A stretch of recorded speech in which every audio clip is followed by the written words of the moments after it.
So this is more social history about myself, and I'm just trying to introduce you my status as a historian. So today we're talking about more about Van Gogh's medical report and my association with it.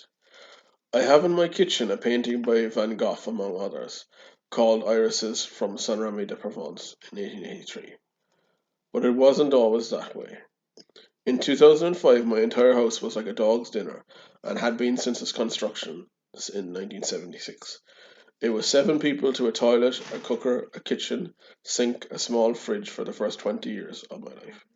For some reason, they put the only television in the building in the dining room, which is abhorrent to the desires of any sane person. In 2005, I discovered Waterstone's bookshop on Patrick Street and Vibes and Scribes second-hand books on Bridge Street in Cork City Centre.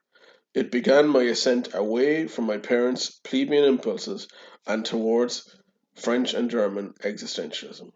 I bought A Portrait of the Artist as a Young Man and Ulysses by James Joyce, La Nausée English translation by Jean-Paul Sartre, The Prince by Niccolo Machiavelli, the Republic by Plato, and various other titles by Professor Friedrich Nietzsche, including Twilight of the Idols, A Prelude to the Philosophy of the Future, Beyond Good and Evil, Human All Too Human, The Birth of Tragedy, and Thus Spoke Zarathustra.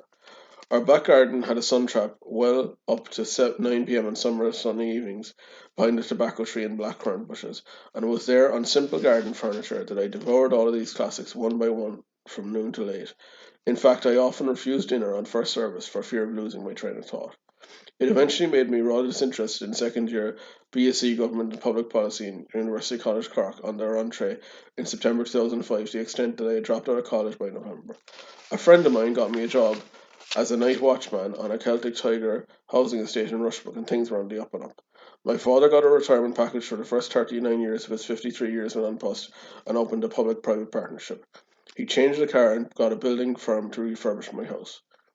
I bought a dumbbell set and a TV DVD combi player for my bedroom, but it was all my own money. It became the catalyst for huge change in the next 6 months that my naive visage could not have only forecasted at that juncture. The builders tore up our floors and doors 9 to 5 on weekdays while I worked 5 p.m. to 1 a.m., Thursday to Monday, and they were all really testing my patience and I never got any peace anymore. I lost my job at Easter because of the rundown wreck I had become and went to the travel agent in UCC and got a 6 day trip to Prague via Amsterdam from Cork Airport in late May. I bought Barry Lyndon by Stanley Kubrick in a side street off Francis Square to complete my brother's collection. I planned the subterfuge delicately of importing 2 bottles of Hill Absinthe Ireland in my suitcase, only to discover the duty-free shop in Prague Airport also sold Frugo Schultz, so I had 4 bottles in total when I touched down home at the end of the trip. I experimented with absinthe for the following 2 months in the back garden with the Irish white lemonade brand 7 Up. It was to cause temporary insanity but permanent genius.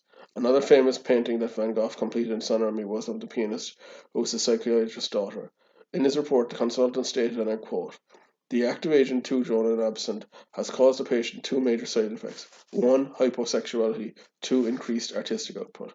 In the intervening 17 years, I never again drank absinthe, but I had the same diagnosis for myself, as provided by the San Remi doctor intermittently.